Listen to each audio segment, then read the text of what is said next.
अस्सलाम वालेकुम, मुझो नालो अली असगर आहे।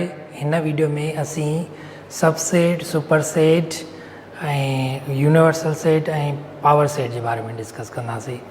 असांजी ख़बर आहे त सबसेट चइबो छाखे आहे जॾहिं मेंबर ए में मेंबर जेके मौजूदु हुजनि उहे सभु मेंबर बी जा मेंबर मौजूदु हुजनि यानी बी खां नंढो हुजे त पोइ इनखे ए खे चवंदासीं बी जो सबसेट आहे। A is said to be subset of B when all members of A are also in B.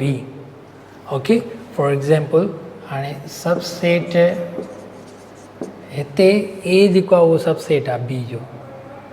Subset जूं ॿ टाइप्स आहिनि, यानी A is subset of B। Subset जूं ॿ टाइप आहिनि, हिकिड़ो हूंदो आहे प्रॉपर सबसेट,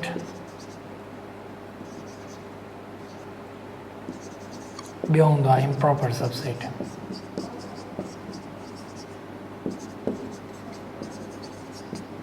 प्रॉपर सबसेट छाखे चइबो आहे, यानी मेंबर जेके सबसेट में हुजनि उहे कुझु वाधारा हुजनि, यानी ए जा जेके बि मेंबर हुजनि उहे बी में हुजनि पर बी जा मेंबर अञा वाधारा हुजनि, अञा वधीक न हुजनि। प्रॉपर सबसेट यानी हीअ जेको ए आहे उहो प्रॉपर सबसेट आहे बी जो।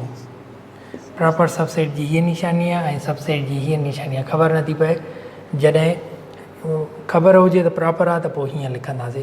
ऐं इम्प्रॉपर सबसेट यानी सबसेट, हर सबसेट पंहिंजो पाण सबसेट हूंदो आहे त उनखे चवंदा आहियूं इम्प्रॉपर सबसेट।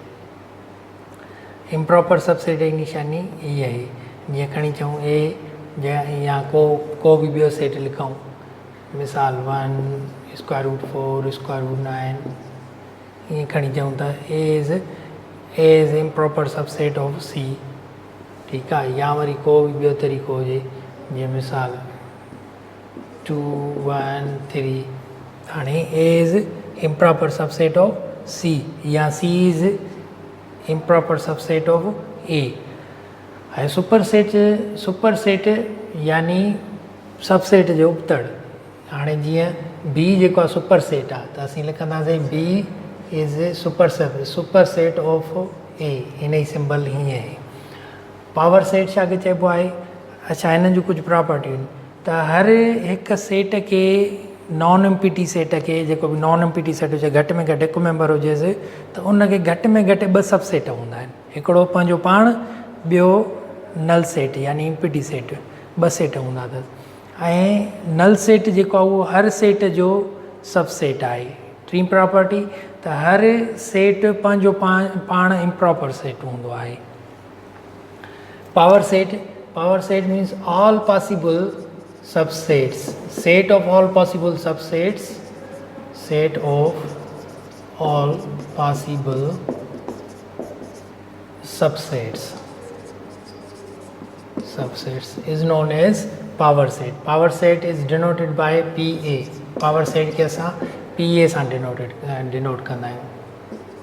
ठीकु आहे, एग्ज़ाम्पल जेकॾहिं ए आहे, ए बराबरि 1 2 3 आहे ऐं हिन जा असीं पावर सेट मालूम कंदासीं, यानी हिन जा सभु सबसेट मालूम कंदासीं, ऑल पॉसिबल सबसेट्स। पहिरियों त हिन मां ख़ाली मिलंदो, ॿियो 1 बी सेट हिन मां मिलंदो सबसेट, 2 3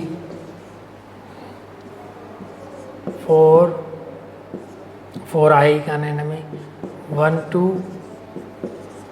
1 3 2 3